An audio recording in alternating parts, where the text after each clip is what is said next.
Ah, All right. Welcome, everybody, to the Hollow Bone with Phoenix. This is our weekly radio show. And if you're new to the Hollow Bone, that means being a conduit or a channel for source where messages and healing and even miracles can come through. So every week on the show, you can expect to hear either live channelings that open your heart and lift your energy, or conversations with visionary leaders who are walking their own path of alignment, or healing transmissions that flow directly through the hollow bone. So, whether you tune in live or listen to the archives, every episode is a chance to receive guidance, expand your awareness, and align more fully with the miracles awaiting for you. Now, today's interview is with Susanne Donoghue, a visionary leader who's walking her own path of alignment. She's a poet, she's a wife, she's a mother, she's a grandmother. She's also a Reiki Master, a certified feminine power facilitator, and author of 6 books and contributing author to the BizCatalyst360.com, which is an online writers collective. She and her husband retired to Ecuador in 2011, where she is a determined student of Spanish and feels blessed and inspired by the people and the country. So, welcome, Susanne. thank you so much. Happy to be here. Oh, it's just great to have you. And so, in the book, it's part of the Mission Hope bestselling series in version 6. It's called Every Heart Holds a Miracle. You have a wonderful chapter in here called Miracles Beggar Belief. And you have a heartwarming story I'm hoping you'll share with the audience here because it is truly magical. So, what would you like to share from that? Um, the miracle that I wrote about in this book is um, something that happened in 1988. I went to grad school to finish my master's degree, and I met someone there that really threatened me a lot in the beginning, but he turned out to be the most wonderful partner. And we've been married for 34 years this year, Oh, goodness gracious. something like that.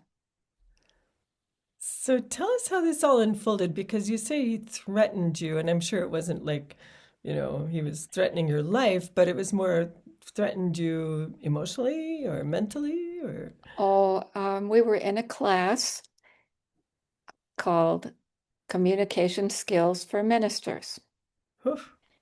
We were at Loyola University and the Institute of Pastoral Studies. So he was there studying youth ministry, and I was there studying spiritual companionship. Oh. And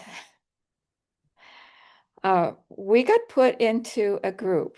Now, this is really kind of part of the miracle.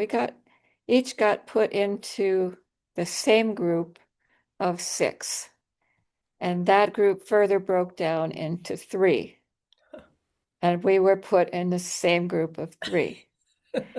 So the very first week that we were meeting, and we were supposed to develop a real relationship, which we faithfully did, but it took a while. The first thing that he said was in this group, and I'm listening to him and responding to him, was, I'm really afraid that we're not going to confront each other enough in this group and that we won't do it right. And we won't learn how to communicate right. Oh my. And I was terrified. I had spent the 70s, in seminary and other groups that were called encounter groups, where they Oh, were just brutal. yeah, some could They be. were absolutely brutal. And I'm like, I didn't sign up for this. This isn't what I had in mind. I just wanted to learn communication skills. So I went away and I talked to my counselor, and she suggested that I stick it out. We had paid quite a bit of money to be in this class, and she suggested that I stick it out. So I did. Wow, that took The courage. next the next couple of weeks we were kind of rocking along.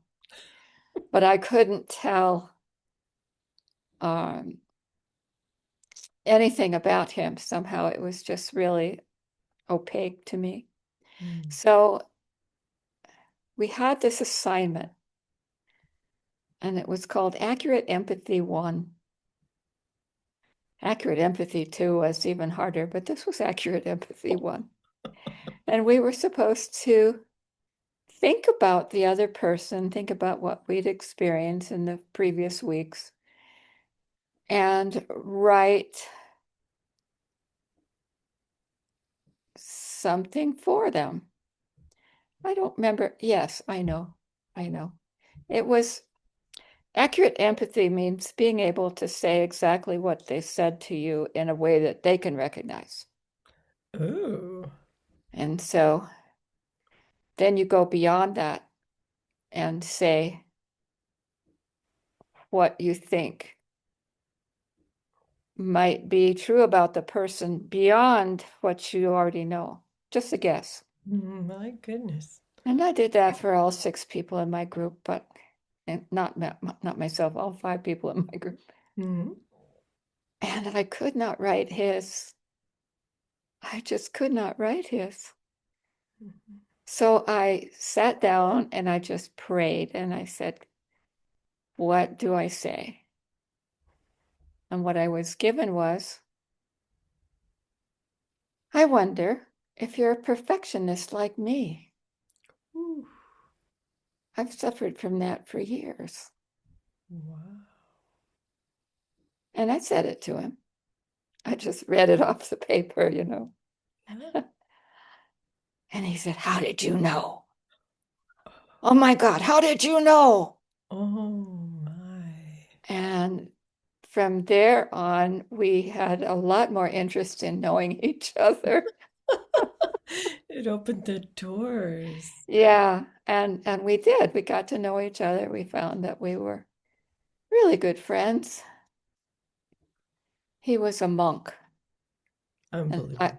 I was a single mom in a Christian community Oh, in Evanston, Illinois, and he was from Dublin. oh my. So it was really interesting and learning about Ireland and learning about him and who he was and the things that he'd gone through in his life and sharing what I'd gone through too. And it was just really lovely. So I Yeah. think we really succeeded Yes. in creating a real relationship because we got married 2 years later and we've been together ever since. Now, you'd mentioned in the story that your family was quite worried about your being with him. Do you want to talk about My community was quite worried that? about that. Yes. Mhm. My father was worried about that. My mother had already passed, but my father was worried about that. So we just invited him out Yeah. and we had a little engagement party and stuff like that. And my father said, this is great. This is really great. He said, I've never had so much fun at a party as I did in your engagement party, Oh my goodness. And the counselor that I was very much close to also met him. And she said to him, she scared him. You know how I was scared in the beginning? She scared him. She pointed at him and she said, if you hurt her, you will answer to me. Well, And he's like, she's you this very imposing know, and spiritually grounded Black woman, you will answer to me. like Mama Bear. Boy, that's the one Right, to have right. on your So side. we were both scared at different points, but at Oh my least we weren't gosh. scared at the same time. Yeah. Wow. So now, did he have to leave the monkhood Yes, he did. He had uh-huh, to leave or the kind of the the monastery? order. That's what it's Hmm. called. Yeah, Okay. he was in the Carmelites, and he had to Oh, leave the wow. order.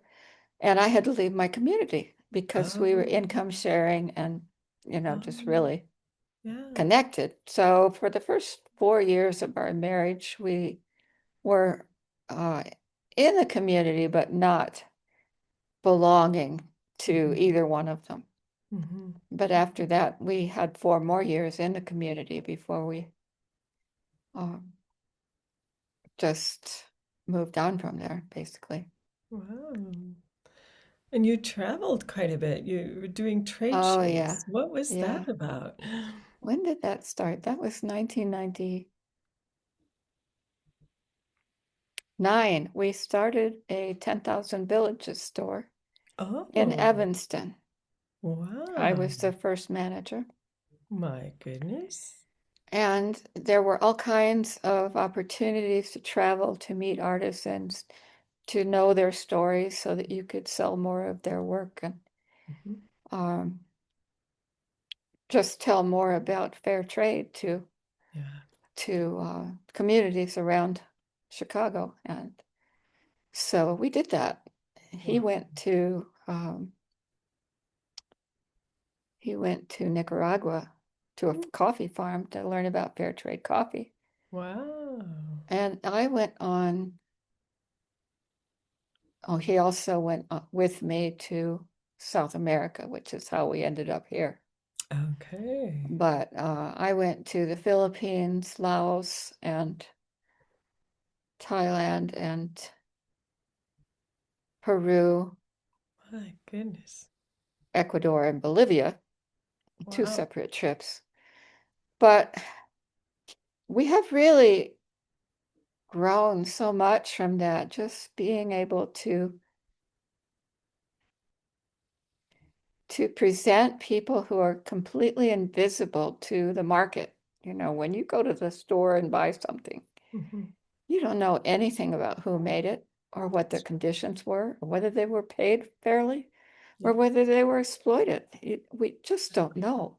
No, you're right. And so with a fair trade, they have every fair trade organization has an ongoing connection to the communities that they're helping to sell their crafts in the US and in Canada. Okay. So we just met so many wonderful people. I bet. And when I was managing the store, I met all kinds of people, not only from all over the world, but from all over the neighborhood. Mhm. And they were just fascinated to learn about fair trade and they were excited about it. And it's good to be able to tell those stories that Absolutely. are something positive is happening and this is how you can help. Right. So, yeah, it was great. I think you did that for a long time, didn't you? We did. Let's see, we started in 90s.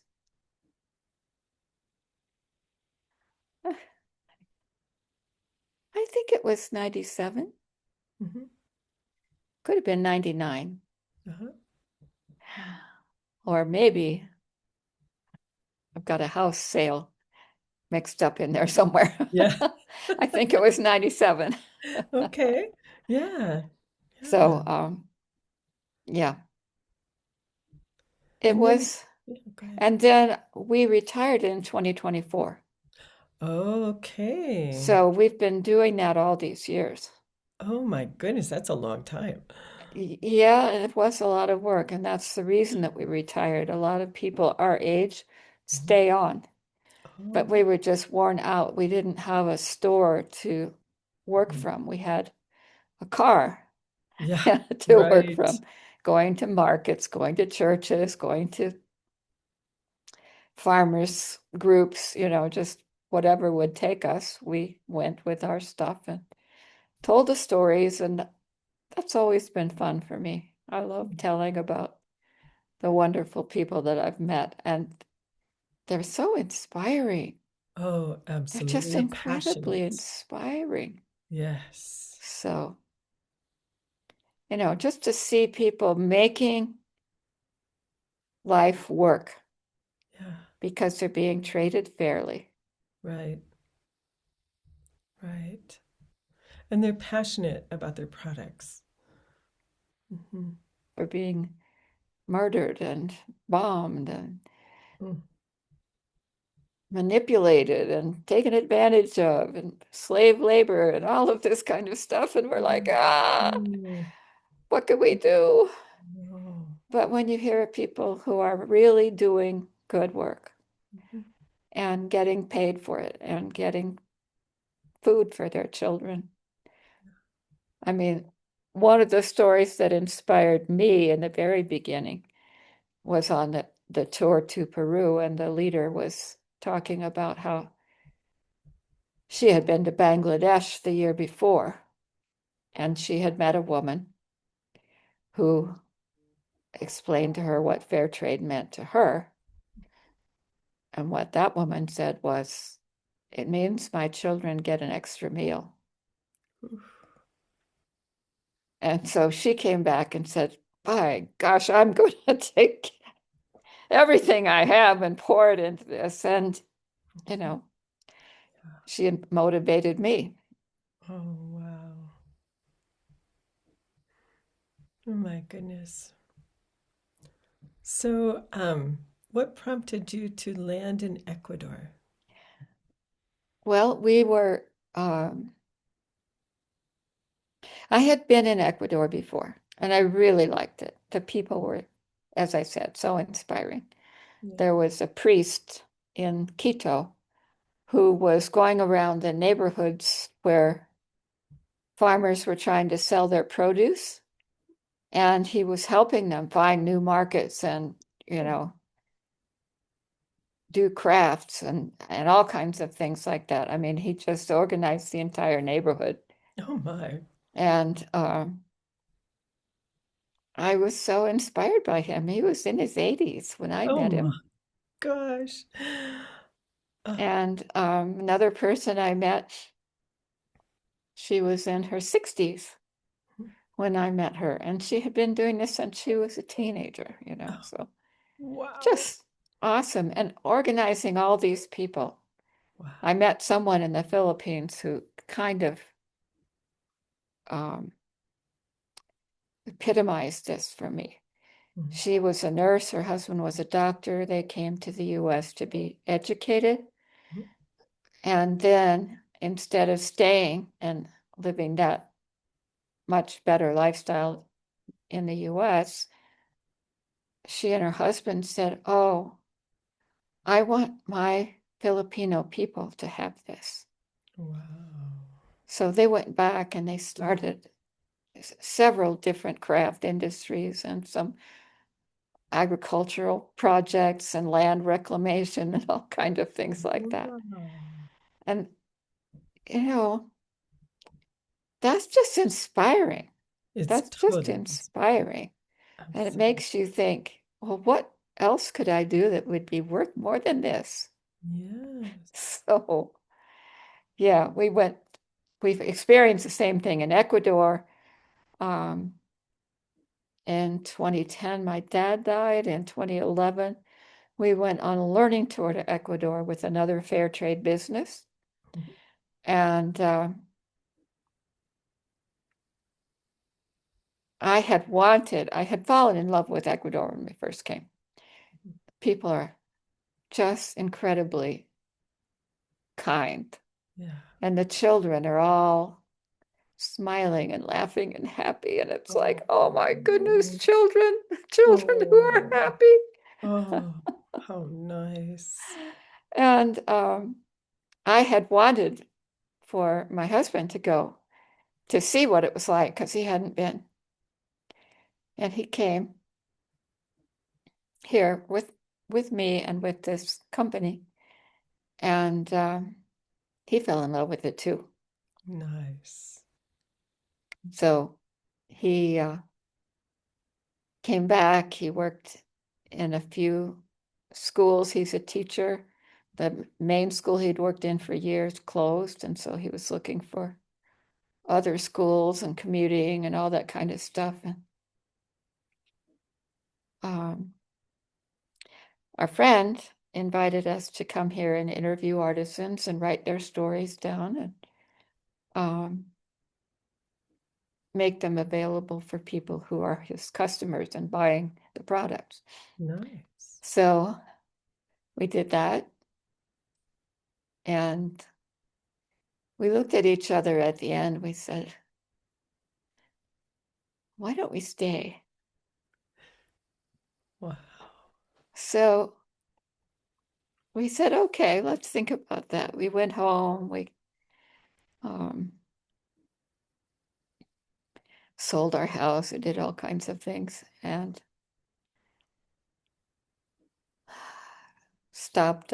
we didn't stop our business completely. We kept it going for 3 months out of the year with Chicago Fair Trade as a partner. Nice. And then we just decided it was too much work. Yeah, it is a lot of work. The physical work Hmm. is incredible. Hmm. You don't realize how much lugging and tugging and Yeah. struggling there is with those things. But Yeah. also, there's all the thing about, okay, we have to decide what to order Yeah. and where we're going to sell it. Hmm. Where to And store we're it. talking about hundreds of items, you Hmm. know. Hmm. And we've got this basically store in the back of our car. No. How do you put 100 baskets there with everything else? Yes, yes, yes. Yeah. So I'm getting a little sidetracked. No, Let's you're see. You said, how did we decide to? yeah. Oh, oh. Yeah, we just kept doing it until we couldn't do it anymore, Yeah. which was 2 years ago. Really? Uh-huh. Wow. Our grandchildren, our granddaughters, both of them worked sometimes in the store, sometimes at the outdoor markets with us. Nice. They were so wonderful. And Oh. that was, just totally enjoyable. Oh, absolutely.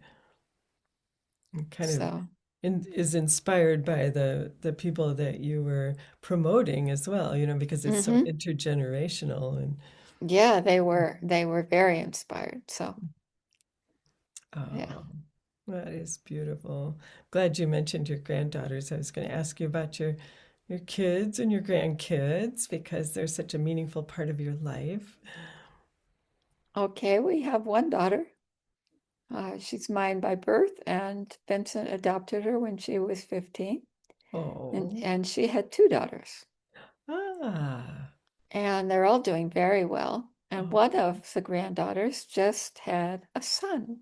oh, great So now I'm grandma. a great grandmother.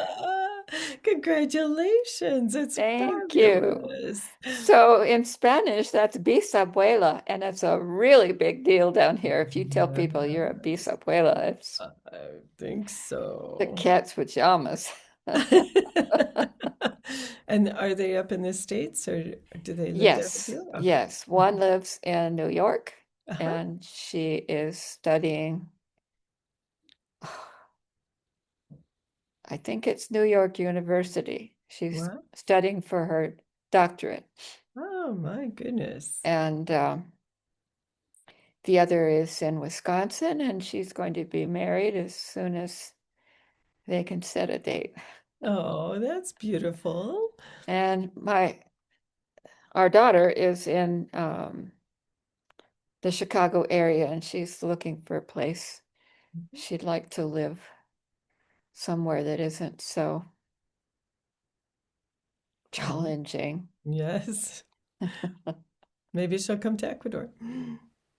I don't know. She keeps saying, "Oh, but I don't speak the language." And I said, "Well, then why didn't you go to France? Because you do speak the language." Or Belgium, Yeah, yeah. or Congo. They speak French everywhere. There you go. But yeah, yeah, Oh, yeah, they're all doing well, and that makes me happy. absolutely. And so now, how do you spend your days if you're not going to travel shows? Writing, Yes. writing.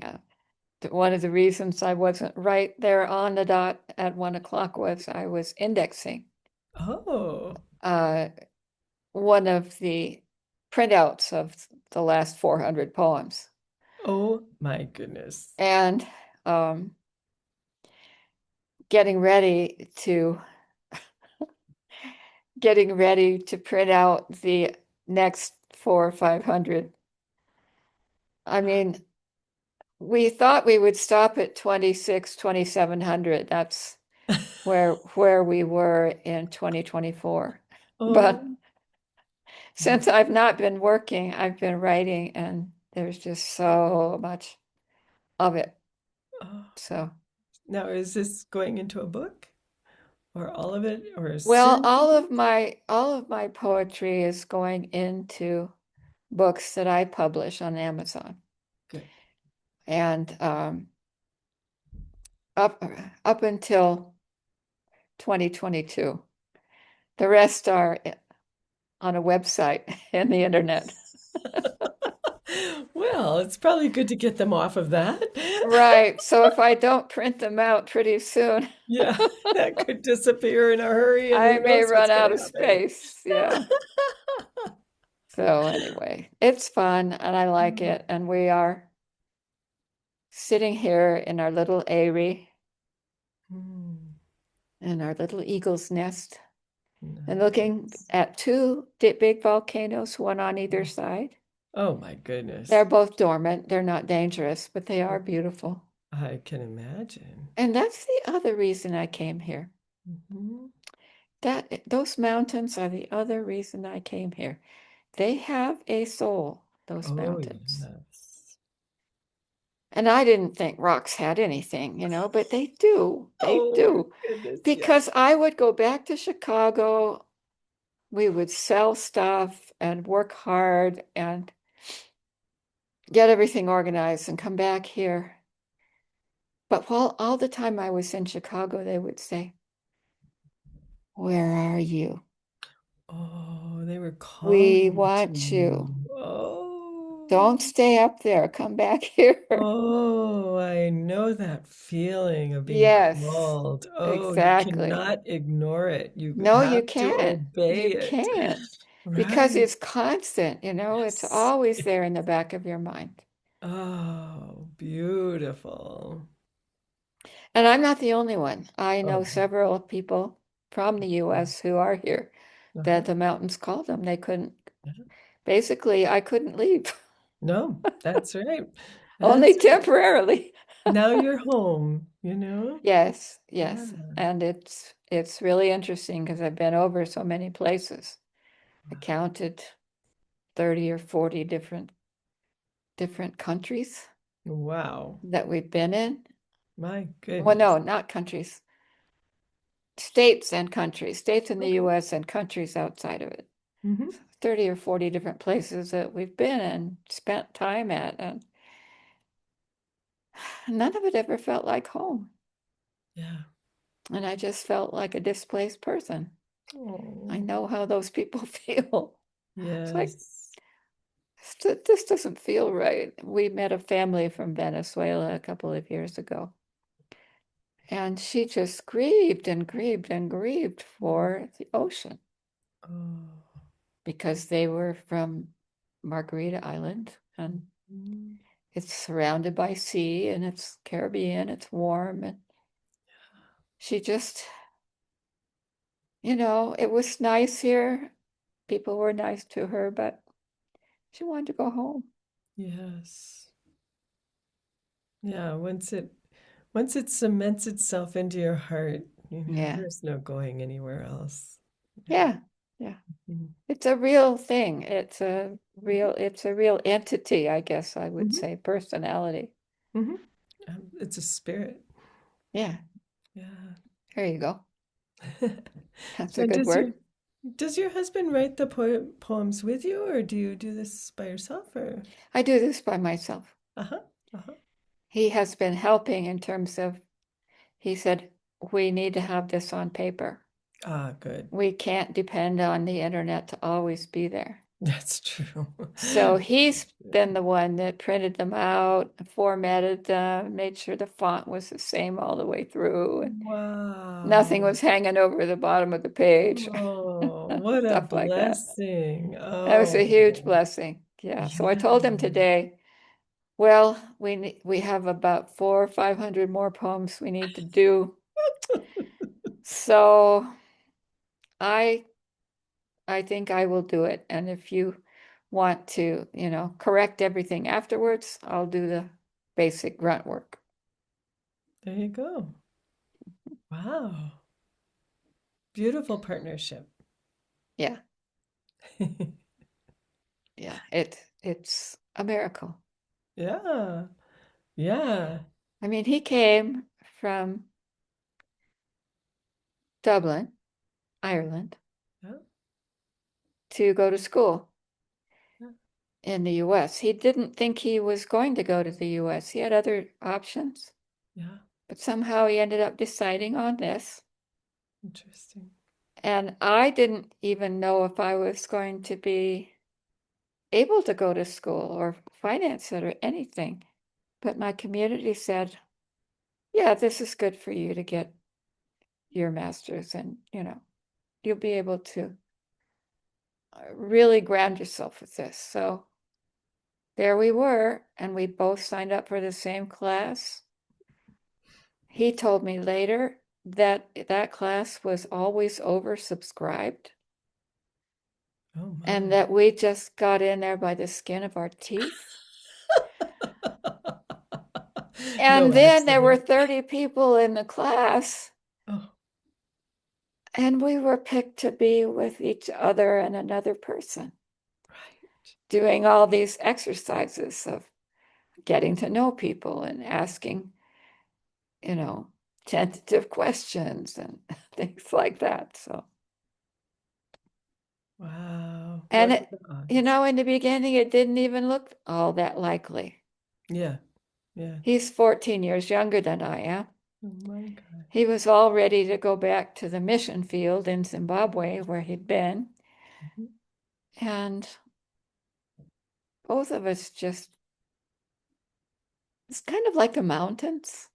Yeah. It's magnetic. It Yes. keeps just pulling on you. And you finally say, well, Yeah. this has to be mine because I'm feeling it all the time. Exactly. So Excellent. yes, miracles do exist. Oh, absolutely. And as I like to say in my work, the hollow bone, this is the stuff you can't make up. You know? Just, Absolutely. yeah. Absolutely. Wow. In the book, Every Heart Holds a Miracle, you have actually a poem in here. And I Mhm, was wondering if you would mind reading it because I would mhm. love to hear it in your voice. All right, I'll be happy to do that. Oh, thank you. Now, let's see, I have it over here on Kindle. Oh, lovely. Let's see. Open up Kindle.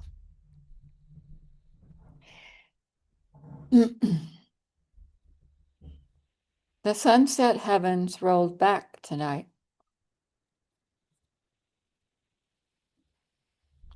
Sun is ringing the evening changes across the land. Mountains, hills, mists, all vibrate with color and music. Sometimes in the city, I get a glimpse of something bigger than myself. Under the subway's growl, behind the sunset's fadeless fire. But out here in the country, when walls and roofs are stripped away and electric lights waver and go out, when the trees wave farewell to the day and the night rushes onto hill and dale, then I acknowledge the sovereign earth, not just as my playground, but the ground of my being. The miracle which includes every bone, every breath of my body. Twice a day, the sun reminds me I am not a solo act. Just as dawn is bracketed by dusk, and that purposes are afoot far beyond my ken. I kneel here at prayer, thanking life for molding me here, love for not leaving me to my own devices. I would have perished 1,000 times a day had I been as I was taught, captain of my soul. Instead, my soul is captain of me. And as darkness draws on, once more returning me to repair and rest, I am grateful to be counted safe among the flock. It is not these vaunted walls, wheels, wires, and concrete which shield me, but the love that created these cells to clothe me in skin, hair, and bones. At every strategic point, that love steered me away and is in process of steering everyone else away from grief and harm, illness of body and mind. How in the world can we say thank you? Oh, Susanne, it was just so magical to hear you read that in your voice and with the phrasing and the pauses and the emphasis that you brought to your beautiful words. Thank you so much for sharing that. You're so welcome, and I'm glad to share it. Oh, it's just beautiful, just beautiful. Oh my gosh. So your poetry books are on Amazon, you said? They are Okay. So if we just search for your name, those books will all come up. Susanne Coalson Donoghue, and they will all 6 of them come up. Fabulous. And maybe who knows how many more, right? Who knows how many more? I mean, I've got several reams of paper yet to print. Hundreds and hundreds of poems that are begging to be put together. Oh, this has just been great. Are there any last words you would like to leave with our audience today? Yes.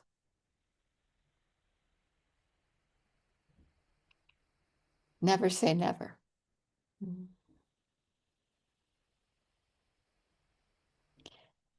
And not just about this, but I was 45 when we were married. I had a 15-year-old daughter. And I did believe never would I find the partner that was for me. But it was all in preparation and under wraps. And when I started writing poetry, I was 16 years old. And for quite a few years, I said, I'm never going to be able to do this. I'm never going to be able to make anything of this. And now I've got over 3,000 poems in my bag. Oh my gosh. Wow. And not that that's such an accomplishment. It is, but I'm not going there at all. But that it is so much fun. 3,000 Agreed. plus poems that I enjoyed writing, and I enjoyed the memories that I created in order to write them, and the experiences from which they grew. And I mean, just never give up. Never give Never give up. There's always a way. May not be the way that you thought. up. I didn't think I'd be publishing my own poetry, but I am. Wow. And I didn't think I'd be married to an angel, but I am. Oh, that is so beautiful. So thank Thank you for this opportunity. I've enjoyed knowing you, meeting you.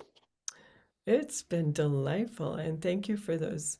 Thank you for everything about this, reading your poetry and the beautiful last words of never giving up, and your miracle story, and all aspects of this have just been absolutely enchanting. So thank you, Susanne. Thank you. And thank you for being so patient Oh, that you made it through 3 cancellations on my part. there are worse things in the world, and this was worth waiting for, let me tell you. Oh, thank you. Thank you. I Very just kind. I just want to thank our listeners too, those who are listening live and those listening to the archives, because I know they're smiling at this moment, just going, "Oh, that was really nice." All right. All right. Well, thank you again, and we'll stay in touch. Yes, thank you. Yes. Bye.